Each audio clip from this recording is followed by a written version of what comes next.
Hi, I'm John Green. Welcome to my salon. This is Mental Floss on YouTube. And did you know that the first ever chocolate bar was made by the company Fry & Son in 1847? That company eventually merged with Cadbury. That's the first of many facts about chocolate I'm going to share with you today in this video, brought to you by Geico in honor of Easter. And if you don't celebrate Easter, well, at least we can all agree that candy is delicious.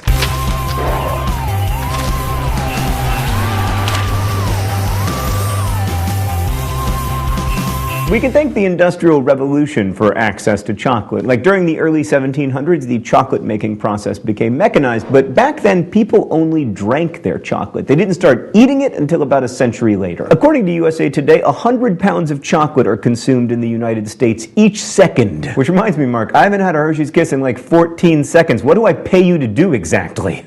Oh. Edit Mental Floss, apparently. But the U.S. doesn't actually lead the world in consumption of chocolate per capita. I'm glad there's one food that we don't eat the most of. It's actually the Swiss, Germans, Irish, and Brits. In those countries, the average person eats about 24 pounds of chocolate each year. Compare that with the average citizen of China, who will eat a mere 99 grams of chocolate in a year. Cacao trees don't even produce the cocoa beans found in chocolate until they're around 3 or 4 years old. But cacao trees can live for a long time, sometimes even up to 200 years. A conch is the heated mixer that allows cocoa butter to be evenly incorporated into chocolate and creates the smooth texture. It was actually invented by Rodolphe Lindt in 1879, and if that name sounds familiar, it might be because he was also the founder of the Lindt Chocolate Factory. Frank C. Mars, who founded Mars Incorporated, learned how to make candy from his mom in the late 1800s. He had polio, so she taught him how to hand-dip chocolate while homeschooling him. He went on to invent the Snickers bar, which he actually named after his favorite horse. Speaking of Snickers, up until 1990, it was called a marathon in the UK and Ireland. You know, because a single bar has enough calories to support you while you are running a marathon. The company Nestle came to be in 1905 when a European condensed milk company joined forces with Henri Nestle, a German pharmacist who'd been making milk-based baby food. During the week before Easter, Americans buy around 71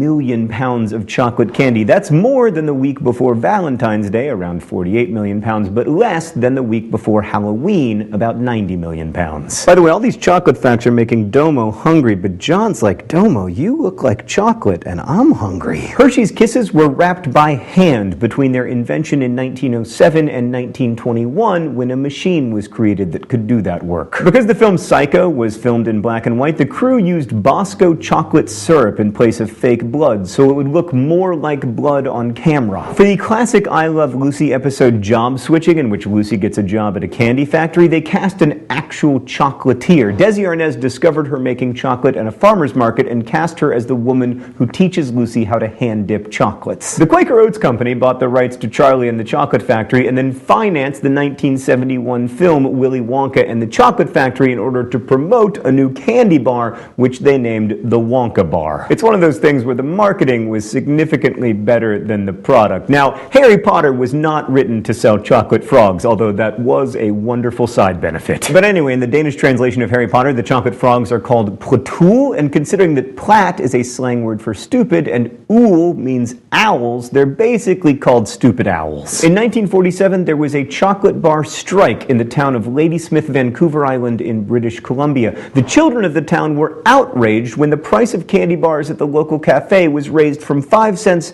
to 8 cents. Children began to picket the store, and the protest got so much attention that they made the newspaper. Protests then spread to cities like Edmonton and Montreal and Quebec City. Eventually, they were branded communists, and the movement fizzled out. Nowadays, 5 cents will buy you a chocolate chip, if you're lucky. A 2014 study published in the journal Nature Neuroscience found that healthy adults between 50 and 69 years of age scored higher on a memory test after drinking a beverage with a lot of cocoa flavanols for 3 months when compared with adults who'd been drinking a low flavanol mixture. This might mean that chocolate can improve memory, although we can't conflate correlation and causation. But I want chocolate to be good for me. The last great ruler of the Aztecs, Moctezuma II, allegedly drank 50 cups of chocolate every day. It's like how much Diet Dr. Pepper I drink. And the Maya baptized babies with a mixture of ground cacao beans, flowers, and water. In the 1940s, Hershey invented the tropical bar for the U.S. military. They created it to withstand high heat, like it could maintain its shape after an hour in 120 degrees Fahrenheit. They produced over 380 million of these 2-ounce bars by the end of World War II. And speaking of durable chocolate deliciousness, M&Ms have been brought to space over 130 times since 1981. They're perfect because, they can withstand any condition. There's the chocolate inside, but the hard candy shell on the outside. A 2004 study found that 70% of people would give away their computer password when bribed with a single chocolate bar. How'd the Sony hack happen? Some North Koreans flew to California and they were like, hey, we got some Snickers. You want a Snickers? What's your password?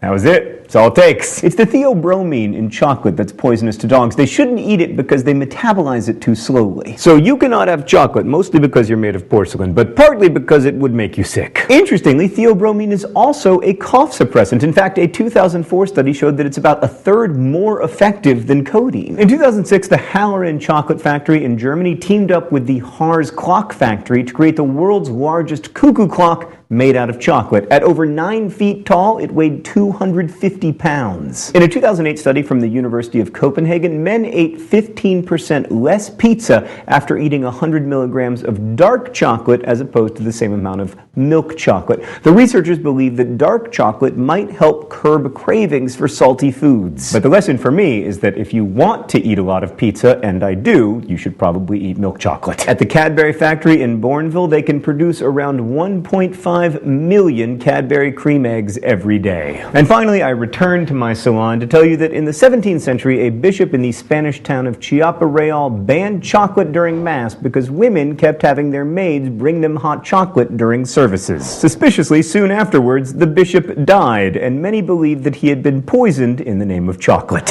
Thanks for watching this episode of Mental Floss on YouTube, which was made possible by our friends at Geico and created by all of these nice people. Have a happy Easter if you're celebrating. If not, enjoy chocolate regardless. It's delicious. I'm sorry if you're allergic. Anyway, as we say in my hometown, don't forget to be awesome.